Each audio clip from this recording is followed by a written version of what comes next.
Hey YouTube, this is Bungzy and welcome to another edition of Bungzy's 2-minute review on stuff I wish I knew about stuff before I bought it. Be sure to subscribe to my series where I do these fun little 2-minute reviews on ultralight backpacking gear and camping gear. My goal is to help you pick the right product right out of the gate. I hope you don't mind, but today I'm going to take a little bit of a detour. I'll stick to my 2-minute timer. But today I'm going to give you a review of 3 traps that I've identified when it comes to picking gear. In other words, where does gear talk go wrong? Okay, so let's start the clock.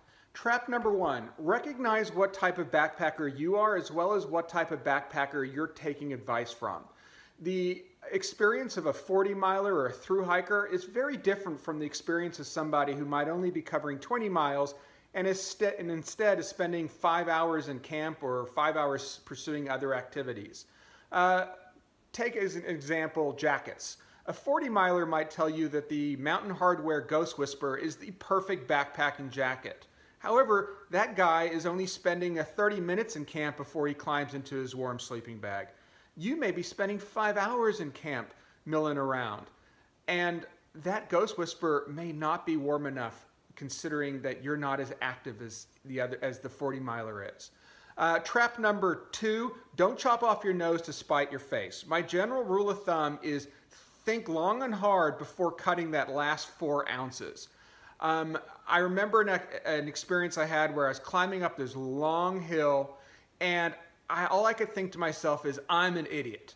All I can think about was the tent I left at home just because I wanted to save 4 ounces.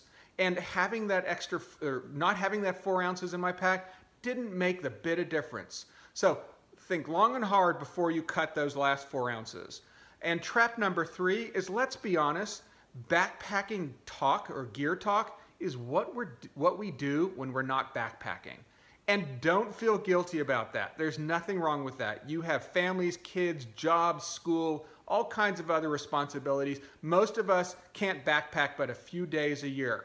Now, where the problem is don't look into the light. We've all probably experienced the case where we've gone off the rails and we've made poor backpacking gear choices because we're obsessing about something. Know when it's time to stop and walk away.